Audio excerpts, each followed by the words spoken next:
बड़े जंग की तैयारी में जुटा है ईरान। 7 दिन में फिर से हो सकता है युद्ध। बड़े शहरों में एयर डिफेंस की तैनाती, मोसाद एजेंट के खिलाफ अभियान तेज। इजरायल सेना लगातार कर रही है तैयारी। तो सवाल यही है कि ये जो तैयारी चल रही है और खासकर ये दोनों तरफ से हम जो देख रहे हैं, इजरायल की तैयारी, ईरान की तैयारी, क्या ये एक बार फिर से और ज्यादा बड़े जंग में इन दोनों देशों को धकेलने वाली है? क्योंकि हमले भी नहीं रुक रहे हैं और जंग की तैयारी भी नहीं रुक रही। तो बड़े जंग की तैयारी में जुटा हुआ है ईरान भी। 7 दिन बाद फिर बारूदी प्रहार की तैयारी है। TV9 भारतवर्ष पर जंग के 9 संकेत। अब आपके सामने पहला संकेत, ईरान में फिर बड़े युद्ध की तैयारी शुरू हो गई है।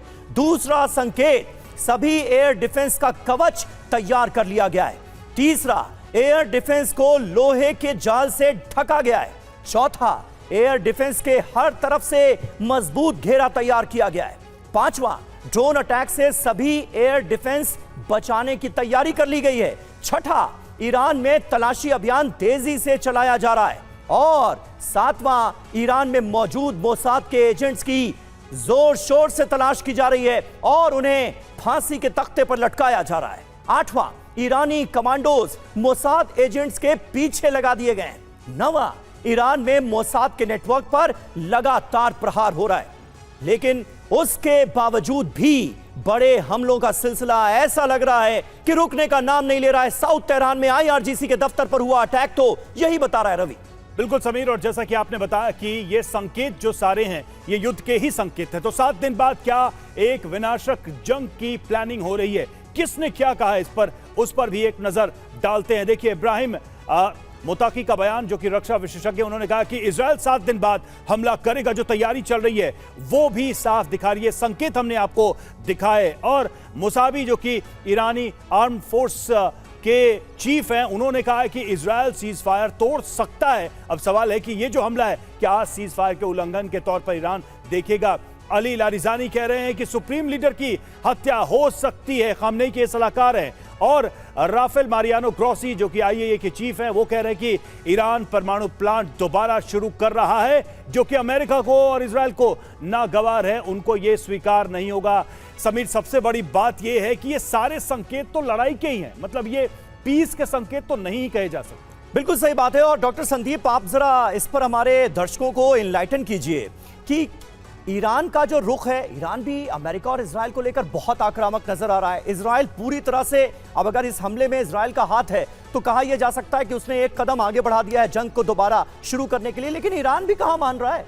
ईरान भी तो कह रहा है कि परमाणु कार्यक्रम हमारा जारी रखा जाएगा। और यही तो बुनियाद थी सीज फायर की, जिस पर अमेरिका ने सीज फायर कराया। उसके लिए तो राजी ही नहीं है ईरान। समीर जी, आपने सही कहा कि यही बुनियाद थी युद्ध शुरुआत की जब हुई थी। हाँ। न्यूक्लियर प्रोग्राम, और यही बुनियाद थी जब सीज फायर हुआ, और आज भी यही बुनियाद बनी हुई है।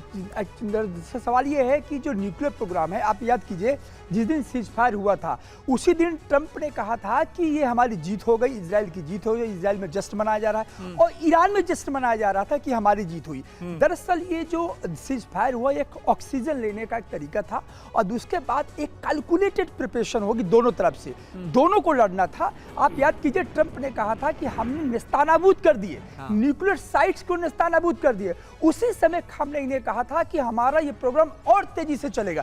यानी कि आपके दावों को सिरे से नकार किया ईरान ने। और ईरान ने यहां तक कहा कि आपको यह भी नहीं मालूम है कि हमारा 400 किलो का जो न्यूक्लियर है वो कहां, यूरेनियम है वो कहां पर है। तो मुझे लगता है कि ये जो बैटल था नैरेटिव्स का, वो चला 6-7 दिनों तक, और सबको मालूम था कि बैटल नैरेटिव्स से आकर के, देखिए अभी आपने देखा रहे थे कि ये कह रहे थे सिविलाइजेशनल वॉर है। ईरान ने कहा कि अमेरिका का जो उदय हुआ उसके पहले से ईरान जो है बहुत ही समृद्ध रहा है। तो इस सरेंडर की बात करना ये कॉलोनिज्म का उस वक्त नहीं है, ये 19वीं शताब्दी का वो ब्रिटेन नहीं है कि पूरी दुनिया में राज करने इस जंग के नैरेटिव को और बड़ा करने की कोशिश की जा रही है। इसमें मनीष, इसमें धर्म युद्ध की भी बात आ गई, फतवा भी आ गया, इसमें सभ्यता की लड़ाई भी आ गई। सीज फायर होने के बावजूद हमले हो रहे हैं, और अभी ये खबर और भी है कि इराक में बेस पर ड्रोन हमले हुए हैं।